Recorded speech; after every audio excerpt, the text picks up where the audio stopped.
Hey there everybody, if you're watching this video, you probably want to know how to use Grok 2 for free. So without wasting any time, let's get started. Last year, Elon Musk announced that X would be utilizing and launching something called Grok.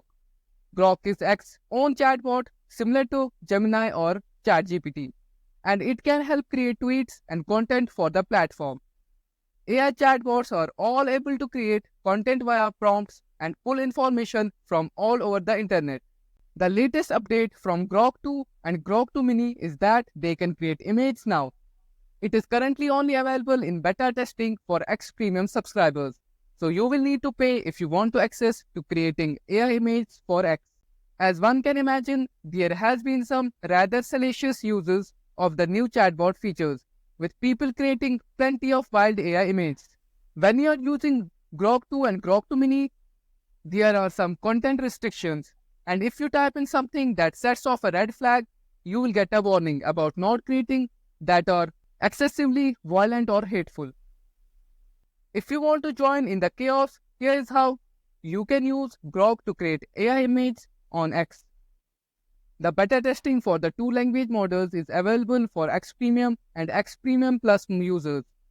Those who have an X Premium account pay $8 per month, and those who have an X Premium Plus account pay $16 per month.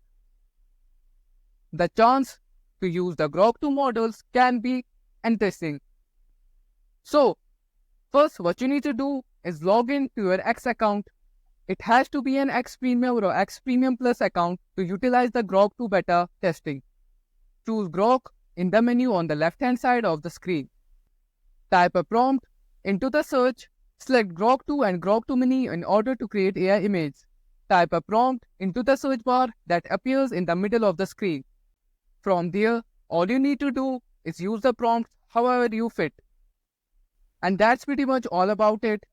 If you face any issues regarding this video, feel free to tell us in the comment box. Well, I hope you like this video. Thanks for watching, and don't forget to like the video, share the video, and subscribe to this channel for more tips and solutions. Till then, bye bye, and I will see you in the next one.